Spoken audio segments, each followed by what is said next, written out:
పోసాని కృష్ణమురళి మళ్లీ అరెస్ట్ అయ్యారు. మరో కేసులో పీటీ వారెంట్పై కర్నూలు నుండి గుంటూరుకు సిఐడి పోలీసులు ఆయన్ని తీసుకెళ్లారు. గుంటూరు జిల్లా కోర్టులో పోసానిని హాజరుపరచనున్నారు. ముందుగా జైలు నుండే వర్చువల్గా ప్రవేశపెట్టాలని పోలీసులు భావించారు.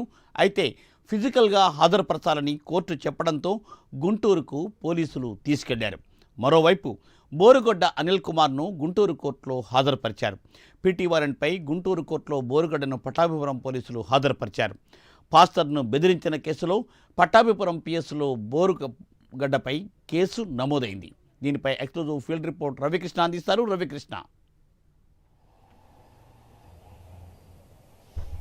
మూర్తి, ఏదైతే ఈరోజు మాత్రం తప్పనిసరిగా కూడా పోసాని మురళీకృష్ణ జైలు నుంచి విడుదలవుతారని అందరూ భావించారు. ప్రధానంగా కూడా ఆయన మీద ఉన్నటువంటి ఏవైతే 4 స్టేషన్లో ఉన్నటువంటి కేసులు ఏవైతే ఉన్నాయో ఆ కేసులకు సంబంధించి ఆయనకి బెయిల్ లభించినటువంటి నేపథ్యంలో, పీటీ వారెంట్లకు సంబంధించి కూడా బెయిల్ లభించినటువంటి నేపథ్యంలో ఆయన ఈరోజు ఖచ్చితంగా కూడా విడుదలవుతారని అందరూ భావించారు. దానికి సంబంధించి అటు వైసీపీ శ్రేణుల్లో కానీ, అటు పోసాని మురళీకృష్ణ సంబంధించినటువంటి బంధువుల్లో కానీ ఆతృత అయితే నెలకొన్నటువంటి పరిస్థితి. అయితే దీనికి విరుద్ధంగా అయితే మాత్రం ఇవాళ పీటీ వారెంట్ అనేది ఇంప్లిమెంట్ చేయడం జరిగింది. మొన్నటిదాకా కేవలం పోలీసులు మాత్రమే ఈ కేసులకు సంబంధించిన వ్యవహారంలో ఎంటర్ అయ్యారు. ఇప్పుడైతే మాత్రం ఆల్రెడీ ఏదైతే సిఐడి పోలీసు అయితే మాత్రం పీటీ వారెంట్తో ఆయనకి కర్నూలు నుంచి గుంటూరు తరలిస్తున్నటువంటి పరిస్థితి అయితే కనపడుతుంది. ప్రధానంగా కూడా ఆయన మీద ఎప్పుడైతే ఓబులవారిపల్లికి సంబంధించినటువంటి కేసులో ఆయన ఎప్పుడైతే అరెస్ట్ చేసి తీసుకొచ్చారో అప్పటి నుంచి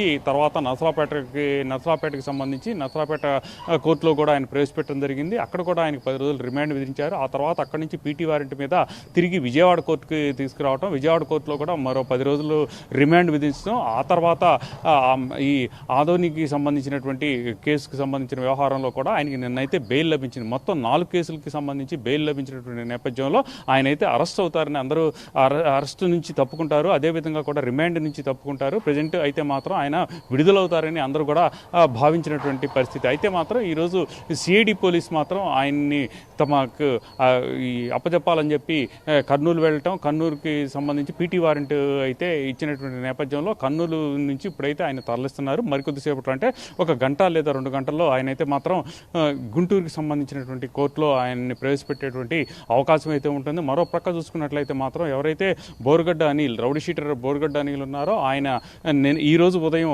రాజమండ్రి సెంట్రల్ జైలుకి సంబంధించి రాజమండ్రి సెంట్రల్ జైల్లో లొంగిపోవడం జరిగింది. కొన్ని నాటకీయ పరిస్థితులు అంటే వాళ్ళ మదర్కి బాగాలేదనేటువంటి కాల్ చూపించి ఆయనకైతే బెయిల్ ఇవ్వడం జరిగింది. ఆ బెయిల్ వచ్చేసి 11వ తేదీ సాయంత్రం 5 గంటల లోపు ఆయన రాజమండ్రి సెంట్రల్ జైల్లో ఉన్నటువంటి జైలు ముందు లొంగిపోవాలని బెయిల్కి సంబంధించినటువంటి కండిషన్లో ఉన్నప్పటికీ కూడా ఆయన అయితే మాత్రం 5 గంటలకే లొంగిపోలేదు. ఆయన అబ్స్టాండ్స్లో ఉన్నారని అందరూ కూడా భావించినటువంటి నేపథ్యం. అయితే ఆ బెయిల్ సంపాదించేటువంటి సందర్భంలో కూడా ఆయన లేనటువంటి దొంగ సర్టిఫికెట్తోనే వాళ్ళ ఈ బెయిల్ సంపాదించినట్లుగా కూడా భావించారు. దీనికి సంబంధించి ప్రధానంగా కూడా ఆయన మీద ఏదైతే గుంటూరుకి సంబంధించినటువంటి లలిత హాస్పిటల్కి సంబంధించి అక్కడ ఉన్నటువంటి డాక్టరు తమ మదర్కి సంబంధించిన వ్యవహారంలో ఆయన కంపల్సరీగా కూడా అపోలో హాస్పిటల్కి తీసుకెళ్ళి ట్రీట్మెంట్ చేయించాలి అని చెప్తున్నటువంటి నేపథ్యంలో ఆయనకైతే సర్టిఫికెట్ ఇచ్చినట్లుగా కూడా చెప్పారు. ఆ సర్టిఫికెట్ని వెరిఫికేషన్ చేసినటువంటి క్రమంలో మాత్రం ప్రధానంగా అది తప్పుడు సర్టిఫికెట్గా కూడా భావించారు. ఈ నేపథ్యంలోనే పెద్ద ఎత్తున కూడా ఆయనకి అప్పుడు అబ్స్టాండ్స్ అయ్యారని భావించారు. అయితే ఏది ఏమైనప్పటికీ కూడా నిన్నైతే మాత్రం ఈరోజు ఉదయం 5 గంటలకు ఆయన విడుదల అక్కడ ఉన్నటువంటి రాజమండ్రి సెంట్రల్ జైల్లో జైలర్ ముందు హాజరు కావాల్సినటువంటి నేపథ్యంలో ఈరోజు ఉదయం 6:30కు ఆయన సెంట్రల్ జైలర్ ముందు హాజరయ్యారు. వెంటనే కూడా ఏదైతే గుంటూరుకి సంబంధించి ఏసీఎల్సీకి సంబంధించినటువంటి చర్చికి సంబంధించిన విషయంలో అక్కడ ఉన్నటువంటి పాస్టర్ని ఆ చర్చి ఆస్తులకు సంబంధించిన విషయంలో ఆ చర్చి పాస్టర్ని అయితే బెదిరించాడు. ఆ బెదిరించినటువంటి నేపథ్యం, దానికి తోడు కత్తితో బెదిరించడం, ఆయన్ని హత్య చేసేందుకు ప్రయత్నించాడు అని చెప్పి అక్కడ ఉన్నటువంటి పాస్టరు ఈ ఫిర్యాదు అయితే ఇచ్చిన నేపథ్యం. దానికి సంబంధించిన కేసుకు సంబంధించిన వ్యవహారంలో అయితే మాత్రం ఆయన్నైతే అక్కడ అరెస్ట్ చేయడం జరిగింది. అరెస్ట్ చేసి 1 గంట క్రితం అయితే మాత్రం గుంటూరు కోర్టుకి తరలించడం జరిగింది. గుంటూరు కోర్టులో ప్రజెంట్ అయితే మాత్రం ఆయనకి సంబంధించినటువంటి వాదనలు అయితే జరుగుతున్నటువంటి పరిస్థితి అయితే కనపడుతుంది. ఏది ఏమైనప్పటికీ కూడా ఈరోజు సిఐడికి సంబంధించి పీటీ వారెంట్తో పోసాని మురళీకృష్ణ గుంటూరు కోర్టుకు వస్తున్నారు. అదేవిధంగా కూడా ఇక్కడ ఉన్నటువంటి ఒక చర్చి ఫాదర్ని బెదిరించిన కేసుల్లో ఎవరైతే ఈ బోరగడ్డ అనిల్ కూడా వస్తున్నటువంటి పరిస్థితి కనపడుతుంది. Thank you Ravikrishna, thanks for exclusive field report.